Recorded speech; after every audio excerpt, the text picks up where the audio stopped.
كم يتصنحوا زخبركم تخطاتلتي إماتيب قال أي تحست على توزينا سبورت سولوس تشعت السنة يسعب مكتالكم بأخبرات عدن.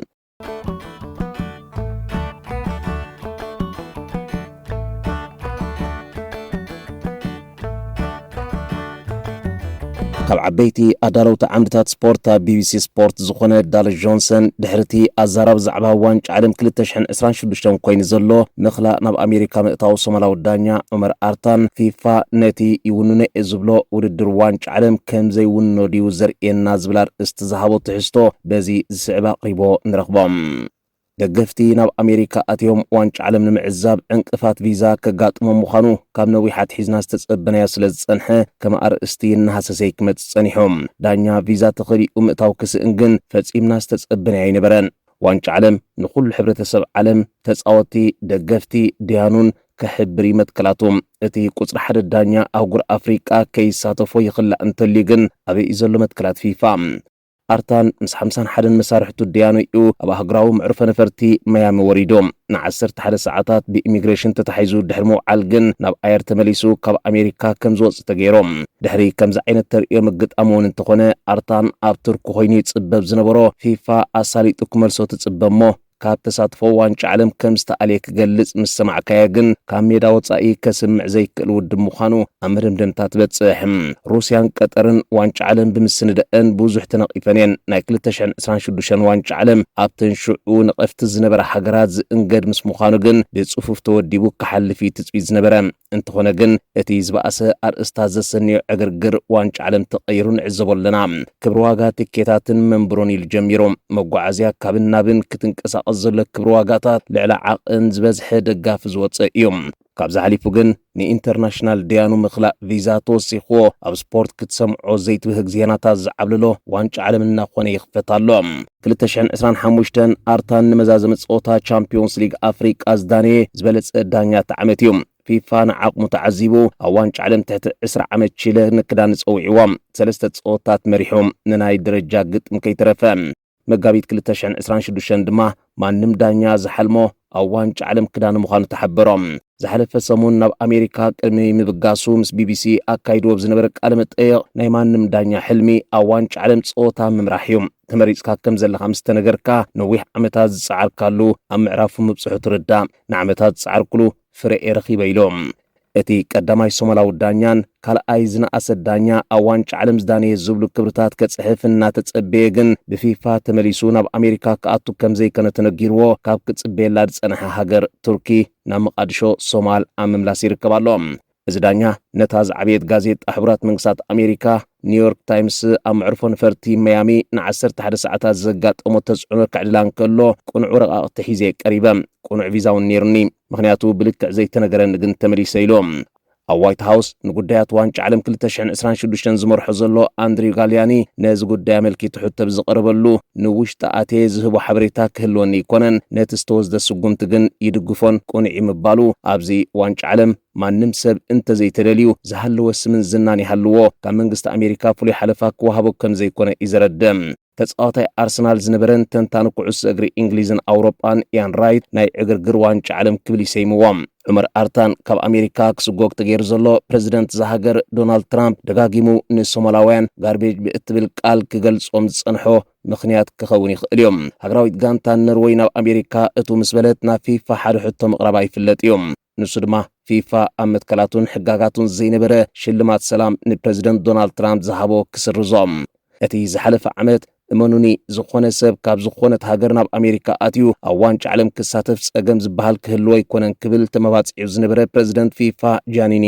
ኢንፋንቲኖ ናይ ሎሚ ዓመት ዋንጫ ዓለም ካብ ኢዱ ከም ዝወጾ ተኣሚኑ ንዝተወስደ ስጉምቲ ግብረ መልሲ ክህበሉውን ዓቕሚ ይረክብ የለን። ኢንፋንቲኖ ከም ዝኽብል ርዱእ ነገር እዩ። ኣብ ናይ ፊፋ ውድድር ዝኾነት ጋንታ ምስ ደገፍታን ስታፋን ናብታ እንግዳ ሃገር ክትኣቱ ነጻነት ኣለዋ እንተዘይኮይኑ ግን ዋንጫ ዓለም የለን ማለት እዩ ተዛሪቦ ዝነበረ ሕጂ ተመሊሱ ክሰምዖን ከሎ እንታይ ይብል ይህሎም። ሩስያን ቀጠርን ናብ ዝሓለፈ ክልተ መሰናድኦታት ንዝኾነ ናብ ሃገረን ክኣቱ ዝደሊ ሰብ ብዘይገድስ ካብ ዝኾነት ሃገር ነጻ ቪዛ ኢለን ቀይሕ ምንጻፍ ዘርጊሐን ንዓለም ሙሉእ ተቐቢለን ሎሚ ግን ስቴዲየማት ጥራዮም ኮይኖም ክጽወቱ ምኽንያት ዝገብር ዘይተኣደነ ጸረ ዋንጫ ዓለም ሕጋጋት በዚሖም ንደገፍቲ ከጓንዩ ንዕዘብ ኣለና።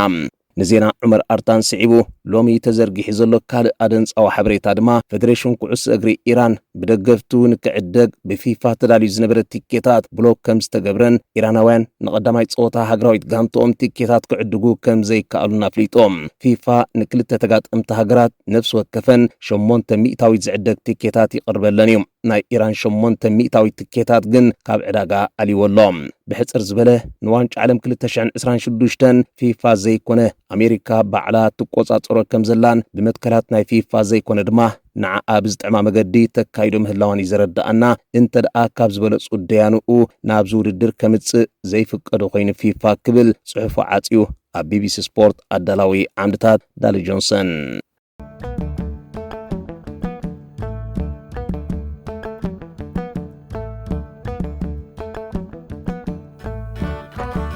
ፍሉይነት ዋንጫ ዓለም ብዘይካቶም ኣብ ክለባት ክደምቁን ንዕዘቦም እሞ ኣብቲ ውድድር ብሉፅ ታለንት ከርኢና ንፅበዮም ቅድሚ ሕጂ ኣስተውዒልናሎም ዘይንፈልጥ ውልዶ ተፃወቲ ብመገዲ ሃገራቶም ዘላልየና ምዃኑ እዮም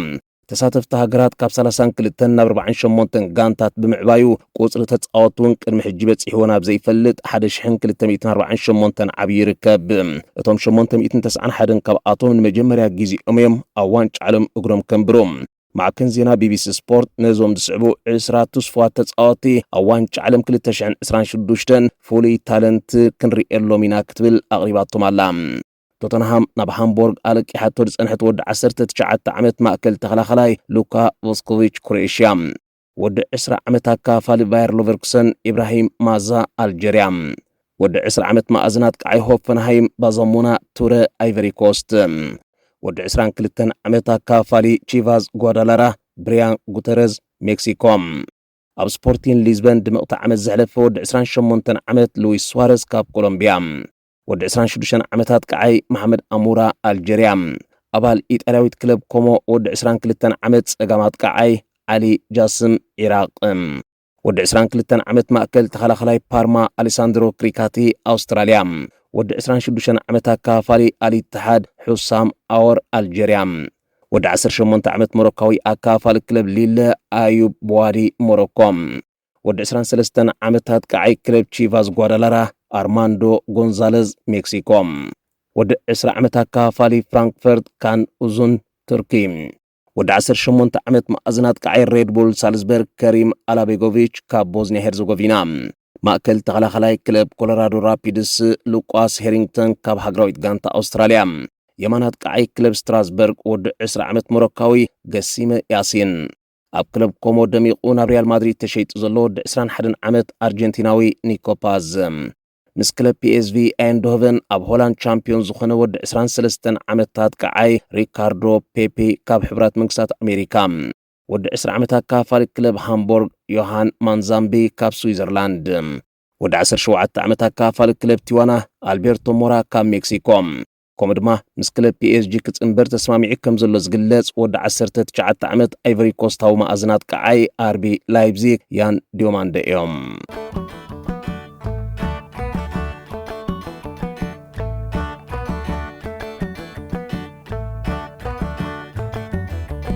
بمجد هجرات أفريقيا أوانش علم تتحيز زلوك قدامي كبرو سنة نكتاتل جبسي تقدمي أفريقيا أو يتهجر أوانش علم استساتفتيا بشحن 934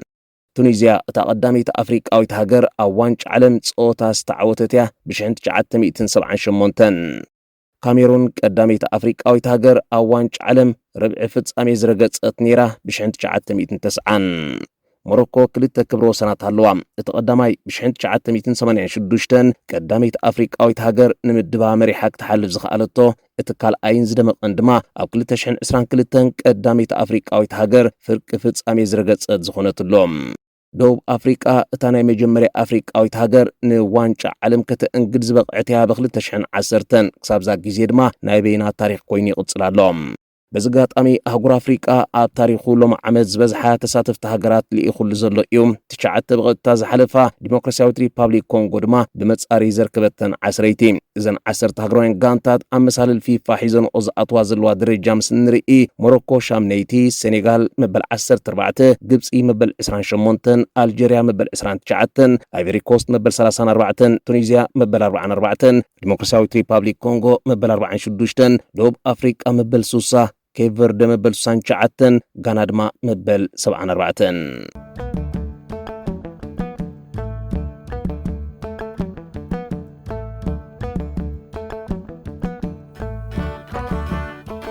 እቲ 150 ሚልዮን ዩሮ ዝስልዖ ኮኸብ ተፈሊጦም ኣርጀንቲናዊ ኣጥቃዓይ ሁሊያን ኣልቫረስ ኮይኑ ጸኒሖም። ፍሎሬንቲኖ ፔሬዝ ዝሓለፈ ሰሙን ስልጣኑን ምዕቃብ ኣብ ቃልሲ ዝነበሮ ናብ ደገፍቲ ክለቦም ሓደ ገዚፍ መብጽዓ ኣተወ። ዝመጽእ ሰሉስ ሓደ ኮኸብ ተጻዋታይ ንምዕዳግ 150 ሚልዮን ዩሮ ክስልዕ ዝብል ኣይኮነን እናበለ ኣስማቶም ካብ ዝጠቕሶም ዝነበረ ተጻዋቲ ዘይነበረ ኣልቫረዝ ዋላ እኳ ናይ ገለ ማዕከናት ዜና ጥርጣረ ኣልቫረዝ ክኸውን ይኽእል ዝብል እንተነበረ በዛ ዓመተ ውድድር ዘርኣዮ ብቕዓትን ኣብዛ ግዜ ካብ ዘለዉ ዝደመቑ ኣጥቃዕቲ ገናዚብካ ግን ብ150 ሚልዮን ዩሮ ዘይትግምቶን ፍሎሬንቲኖ ፔሬዝ ድማ ብደረጃ ሮናልዶን ካካን ክፍርሙን ከለው ዝነበሮ ብቕዓት ዘለዎ ይምዝበሎ ቀዲሙ ክቕጀለካ ዝኽእል እቲ ትማሊ ኣብ ምሕዝነታዊ ጾታ ሃገራዊት ጋንትኡ ሃትሪክ ሰርሐ ማይክል ኦሊሴ ነይሮም። ብዝኾነ ንወግዓዊ ጠለብ ሪያል ማድሪድ ታሪኻዊት መቐናቕንታ ኣትሌቲኮ ማድሪድ ብቕጽበት ነጺጋቶላ መልቅቕ ዋግኡ 500 ሚልዮን ዩሮ እዩ እንተኸፊልክዮ ጥራይኺ ተወስድዮ ድማ ኢላታ ምስኡ ድማ ናይ ሰሓቕ ኢሞጆ ሰንያን ላጊጻላ። ከምቲ ዝሓለፈ ሰሙን ባርሴሎና 100 ሚልዮን ዩሮ ጠለብ ምስ ኣቕረበትሉ ዝሓጨጨተላ እዩ።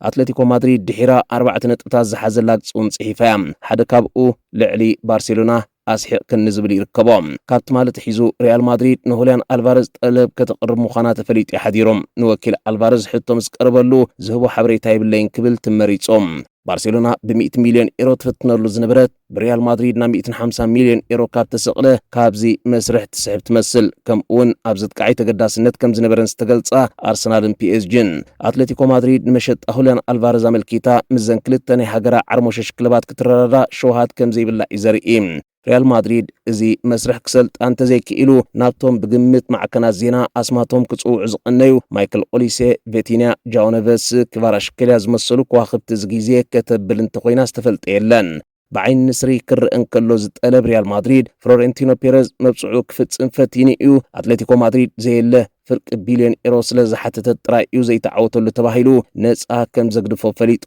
ዘቕረቦ ከይከውን ስግኣት ደገፍቲ ማድሪድ እዮም። ክምበባጽዓን ከሎ ግን የሕፊሮኩም ኣይፈልጥን ትብል ከይተዓወተ ከም ዘይወፅእ ዝፈከረላ ኣቢሉ ነዚ ሓንሳብ ኣትዮ ዘሎ በቐዳማይ ፈተነ ዘይተዋጽኦ መስርሕ ኣብ መፈጸምትኡ ምስ ዘብጽሖ ጥራዩ ብ65 ሚእታዊት ንዝመረጽዎ ዓስቦም ዝኸፍል ሕጂ እውን ነዚ መስርሕ ኣብ ኩዕሶ እግሪ ስጳኛ ተደላይ ተጻዋታይ ኮይኑ ዝርከብ ሁሊያን ኣልቫረዝ ይክውስኖም። መጀመርያ ማልያ ባርሴሎና ክመልስ ዲ ዝደሊ ወላ ናይ ማድሪድ ኣብ መደምደምታ ክበጽሕ ኣስዒቡ ድማ መስርሑ ንክሳለጥ ንኣትሌቲኮ ማድሪድ ድፍኢት ምፍጣር። ሕጂ ግን ኣብ ዋንጫ ዓለም ስለ ዝርከብ ኣርጀንቲና ኣብቲ ውድድር ክሳብ ዝሃለወት ሙሉእ ግዜ ዝረኽበሉ ይመስልን።